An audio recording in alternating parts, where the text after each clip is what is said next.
So guys ఈ రోజు మన ముందుకి ఇందు రీసెంట్ గా తను జాబ్ క్రాక్ చేసింది.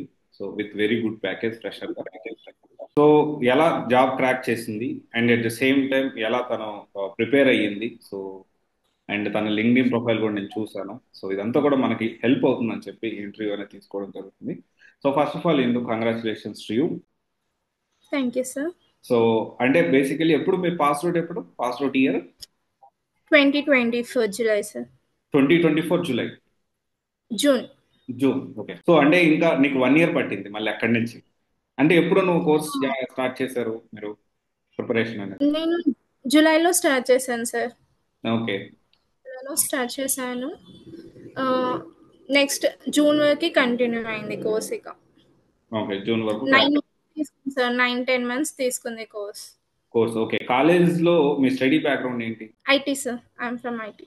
ఐటీ కంప్లీట్ చేశారు, కాలేజ్ ప్లేస్మెంట్స్ రాలేదు? Yeah, I got placed but due to job location నేను వెళ్ళలేదు, ముంబై. So okay. వెళ్ళలేదు. ఓకే, మళ్ళీ కోర్స్ తీసుకొని మళ్ళీ ఇప్పుడు ప్లాన్ చేస్తారు. యా. ఇప్పుడు location and location Hyderabad sir. Hyderabad ఉంది, హైటెక్ సిటీ. ఫస్ట్ నుంచి కూడా నాకు కొంచెం డేటా సైన్స్ సైడ్ వెళ్ళాలి, కెరియర్ బాగుంటుంది, అలా నేను డిసైడ్ అయ్యి జాయిన్ అయిపోయాను course. Okay. Okay. Okay. So overall గా మీ ఫ్యామిలీ బ్యాక్గ్రౌండ్ ఏంటి? ఎలాంటి ఫ్యామిలీ బ్యాక్గ్రౌండ్ నుంచి వచ్చారు మీరు? Service based, like father is an private car driver and my mother is an housewife, and I have two siblings.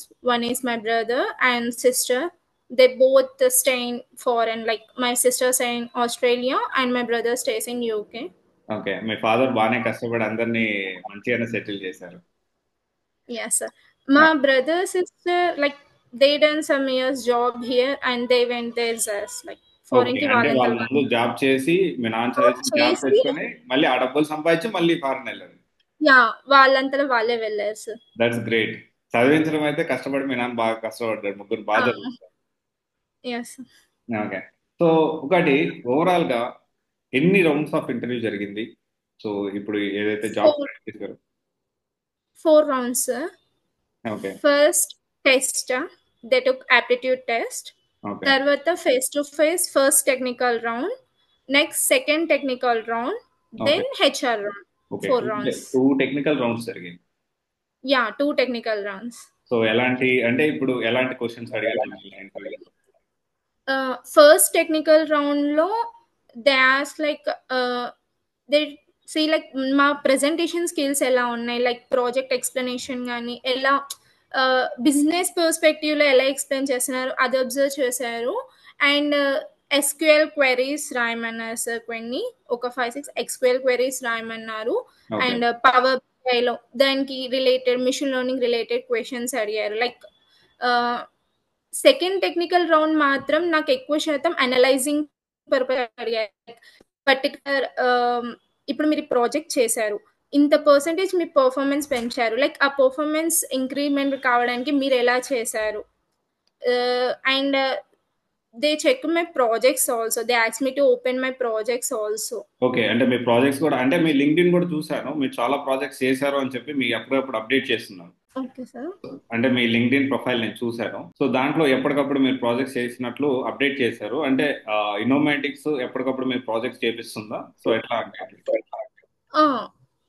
ఇన్నోమేటిక్స్ like data analysis work ఎలా అంటే like task type ఇచ్చేవాళ్ళు, తర్వాత ప్రతి దానికి ప్రాజెక్ట్ ఉండేది. బట్ మిషన్ లెర్నింగ్ మాత్రం concept కి ఒక ప్రాజెక్ట్ ఇచ్చారు. లైక్ 2-3 days కి ఒక ప్రాజెక్ట్ చేపించేవాళ్ళు, ఓకే. కేస్ స్టడీస్ చేపించేవాళ్ళు, ప్రాజెక్ట్స్ చేపించేవాళ్ళు.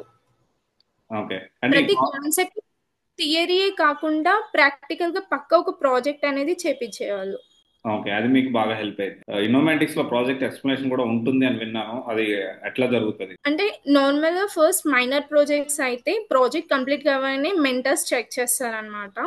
సో మనం ప్రాజెక్ట్ ఎక్స్ప్లెనేషన్ చేయమంటారు, like what you did and normal గా జస్ట్ టెక్నికల్ పర్స్పెక్టివ్ కాకుండా బిజినెస్ పర్స్పెక్టివ్ గా ఎక్స్ప్లెయిన్ చేయాలని చెప్తారు. Whatever we explain first they will listen, then whatever the mistakes we are doing, like business perspective లో ఎలా explain చేయాలి అని చెప్పేసి వాళ్ళు ప్రతి ప్రాజెక్ట్ కి ఇన్సైట్స్ ఇచ్చేవాళ్ళు అనమాట. లైక్ ఇలా చెయ్యు ఇంకా బెటర్ వే ఉంటుంది అని. ప్రతి ప్రాజెక్ట్కి ఎక్స్ప్లెనేషన్స్ తీసుకునే వాళ్ళు, ప్రతి ప్రాజెక్ట్కి ఎక్స్ప్లెనేషన్స్ ఇలా ఇస్తే బాగుంటుంది అని వాళ్ళు ఇట్లా సెట్ చేసేవాళ్ళు అనమాట. Okay, okay. జనరల్ గా ఒక జనరల్ గా చాలా దగ్గర ఇన్స్టిట్యూట్స్ లో లింక్డ్ఇన్ అనేది అంత ప్రిఫరెన్స్ ఇవ్వరు. సో మీరు ఇప్పుడు జాబ్ తెచ్చుకునేటప్పుడు లింక్డ్ఇన్ మీకు ఏమన్నా హెల్ప్ అయిందా? ఎందుకంటే మంచిగా మీ లింక్డ్ఇన్ అనేది మెయింటైన్ చేయడం జరిగింది. సో మీ ఇన్నోమేటిక్స్ లో కూడా ఇక్కడ లింక్డ్ఇన్ గురించి ఒక స్పెషల్ క్లాసెస్ అనేవి ఉంటాయి. సో దాని గురించి ఎలా మెయింటైన్ చేయాలని. సో మీకు లింక్డ్ఇన్ జాబ్ తెచ్చుకోవడంలో లింక్డ్ఇన్ అనేది హెల్ప్ అయిందా మీకు? నాకైతే లింక్డ్ఇన్ లైక్ ఎవ్రీ ప్రాజెక్ట్ చేసిన వెంటనే పక్కా లింక్డ్ఇన్ మాకు చెక్ చేసేవాళ్ళు అనమాట. లైక్ ఓకే, వాళ్ళు చెక్ చేస్తారు మీరు ఎలా అప్లోడ్ చేస్తున్నారా లేదా అని.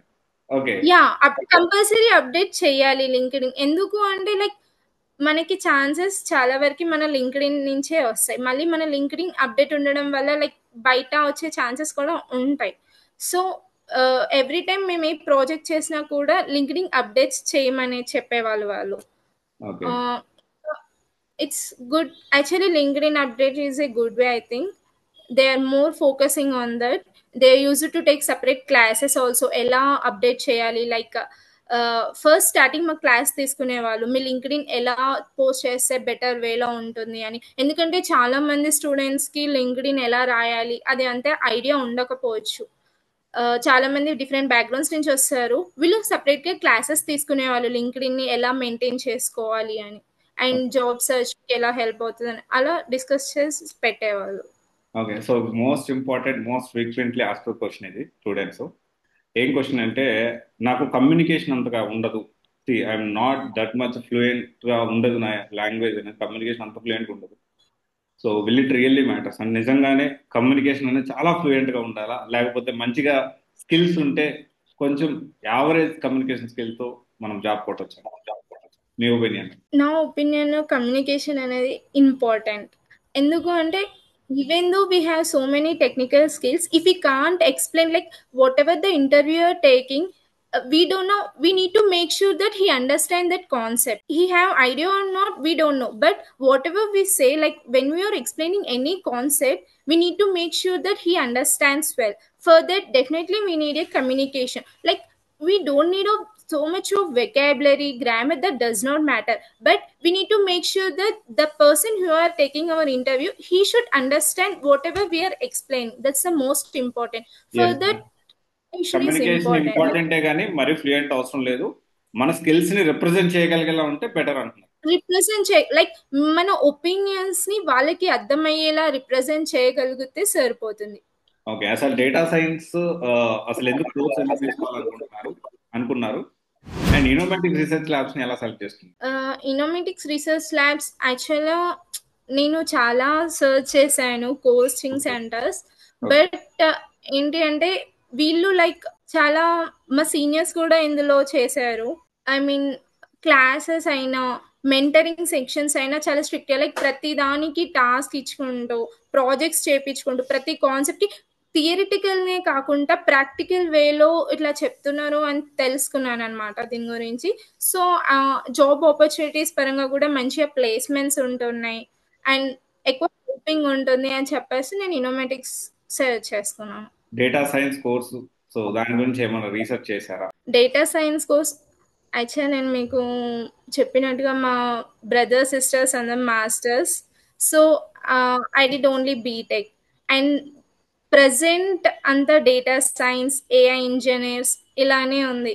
సో స్టార్టింగ్ నుంచి నాకు కూడా నేను బీటెక్ ఫైనల్ ఇయర్లో ఉన్నప్పుడు మిషన్ లెర్నింగ్ ప్రాజెక్ట్ చేశాను. ఆ టైం నుంచే నాకు దాని మీద ఇంట్రెస్ట్ వచ్చింది. లైక్ ఓకే మిషన్ లెర్నింగ్ ఇంట్రెస్టింగ్గా ఉంది ఏంటి అని అట్లా సర్చ్ చేస్తే like machine learning, deep learning ఇదంతా డేటా సైన్స్లో కవర్ అవుతుంది. అలా నేను డేటా సైన్స్ని చూస్ చేసుకున్నాను. లైక్ కెరియర్ బాగుంటుంది అండ్ మోడల్ బిల్డింగ్ అదంతా ఇంట్రెస్టింగ్ అనిపించింది నాకు, అందుకు నేను డేటా సైన్స్కి వచ్చాను.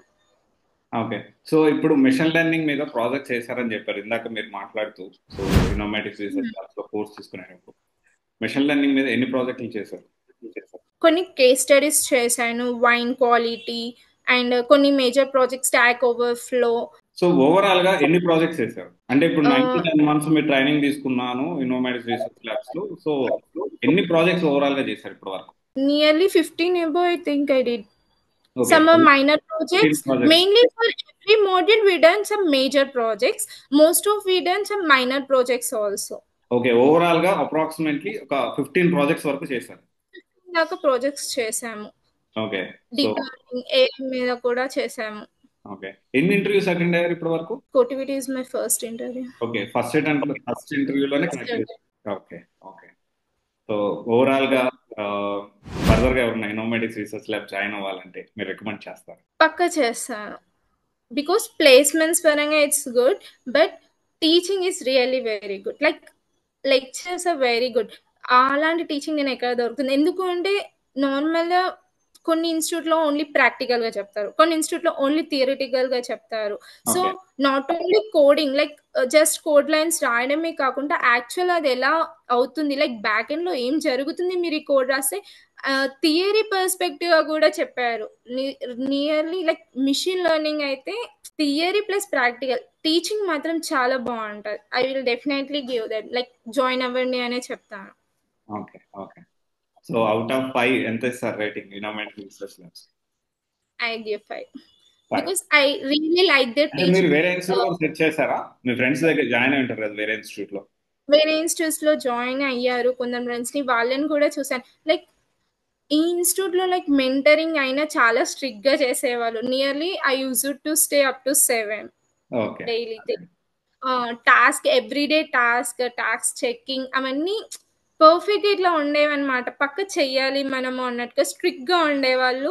So it's really help me. Like వాళ్ళంత స్ట్రిక్ట్ గా అంత ఉన్నారు కాబట్టి మేము చదివే వాళ్ళం ఇట్లా. Okay. Thank you Indu so for your information and all. So thank you so much for your time thanks. And congratulations. So further గా కూడా ఇంకా మంచిగా మీ కెరీర్ ని ముందుకు తీసుకెళ్లాలని హార్ట్ఫుల్ గా నేను కూడా కోరుకుంటున్నాను. Thank you. Thank you sir.